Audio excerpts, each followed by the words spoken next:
je suis ravie de vous retrouver pour cette nouvelle série d'Itinéraire Bretagne. Une série qui plus est un peu particulière car nous allons vous parler d'érotisme. Les Bretons ont-ils des spécificités en la matière? C'est ce que nous allons tenter de découvrir.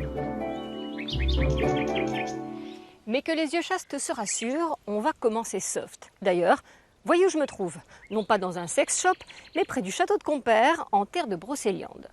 Quelle est la place de l'érotisme et de l'amour dans les légendes et les superstitions bretonnes? C'est l'objet de ce premier numéro. C'est sans conteste l'un des récits les plus connus au monde.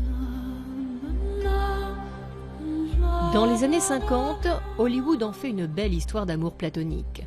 Mais on est bien loin de la véritable légende arthurienne où la magie sert bien souvent la violence et le sexe.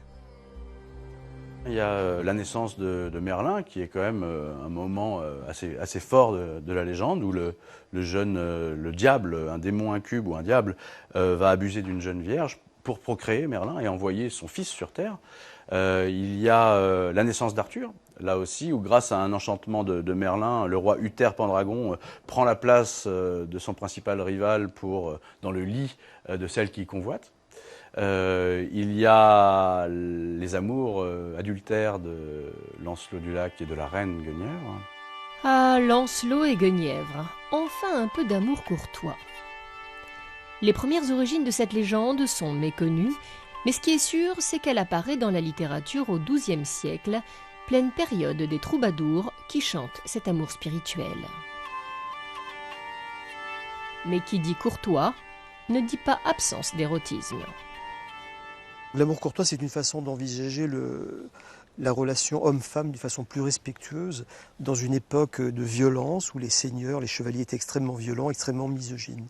Donc le chevalier écrit des poèmes à une dame, c'est souvent une femme mariée, puisque l'amour courtois est un amour adultère. La dame octroyait le baiser à son servant, elle lui octroyait aussi le droit de l'avoir nue dans sa chambre, voire de l'étreindre, mais l'acte de plaisir était interdit à l'amant courtois. Dans la légende du roi Arthur, c'est Perceval qui trouve le Graal. Un homme resté vierge comme par hasard. À croire que dans les contes à la mode catholique, l'érotisme des femmes n'apporte que des ennuis.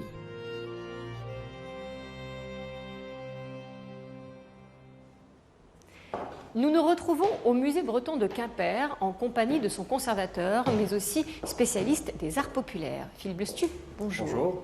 Alors on vient de voir un sujet sur la légende du roi Arthur, mais est-ce que plus largement la mythologie bretonne nous parle parfois d'érotisme? Oui, la mythologie bretonne, les contes et légendes de la Bretagne contiennent des personnages à forte connotation érotique, qui sont les fées, qui sont les Korrigan, qui sont Dahu, la fille du roi Gralon, qui sont aussi parfois les sirènes, bien sûr, qui sont effectivement des personnages séduisants, à fort pouvoir d'attractivité érotique. Y a-t-il des personnages qui incarnent particulièrement cet érotisme?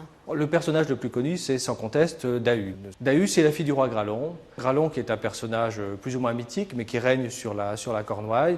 Et il a concédé à sa fille qui est fidèle au paganisme, qui ne se convertit pas à la religion chrétienne, il a concédé un royaume spécifique, qui est une ville construite sur les flots, qui est la ville d'Is. Dans cette ville d'Is, elle mène une vie de débauche, une vie complètement libre, avec ses très nombreux amants. Est-ce que parmi les Korrigans, il y a aussi des personnages lubriques? Il y a des personnages lubriques, il y a le Villetenson qui est un exhibitionniste et qui passe son temps à essayer d'embrasser les jeunes filles qui traversent la Lande, puisque la Lande est le pays des Korrigans. Il y a le Faucheux également en Haute-Bretagne qui lui a d'autres goûts, il préfère les garçons, il vient lutiner les garçons pendant la nuit jusqu'à ce que l'un d'entre eux le menace de le châtrer avec son couteau. Est-ce que dans ces légendes, le sexe, l'érotisme est souvent assimilé au mal? Clairement, dans la légende de la ville d'Is, le sexe est assimilé au mal. Dahu représente le refus du christianisme, le refus de la morale chrétienne, le refus de la contrainte au niveau sexuel. Là, c'est très clair. Mais c'est une légende qui a un caractère officiel et un caractère finalement de propagande chrétienne. Donc il s'agit effectivement d'imposer une certaine morale. Dans les contes et légendes plus quotidiens, plus populaires aussi peut-être, les choses sont beaucoup moins claires et la liberté sexuelle n'est pas toujours réfrénée. Les fées qui sont des séductrices ne terminent pas forcément en enfer. Elles épousent parfois le jeune garçon qu'elles séduisent. Donc vous voyez, il y a manifestement dans ces contes et légendes une attirance finalement, un peu bon enfant pour cette sexualité libre que dans la société qui colportait ces légendes, on ne pratiquait plus. Philippe Le Stume, merci beaucoup. Merci à vous. Alors on sait qu'il y avait parfois une certaine porosité entre les superstitions et les légendes. Et en parlant superstition, vous allez voir que dans les années 60, les équipes de l'ORTF s'y étaient intéressées.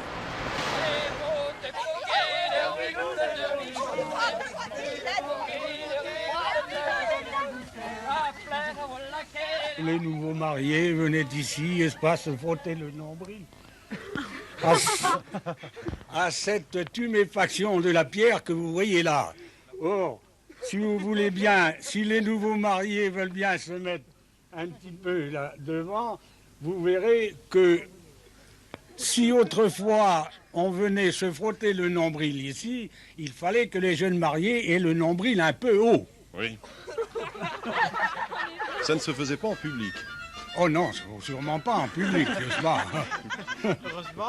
Je ne vois pas un nouveau marié, une nouvelle mariée venant ici se déshabiller, se frotter le nombril. La légende voulait que les jeunes mariés venant au menhir aient des enfants dans l'année qui suivait.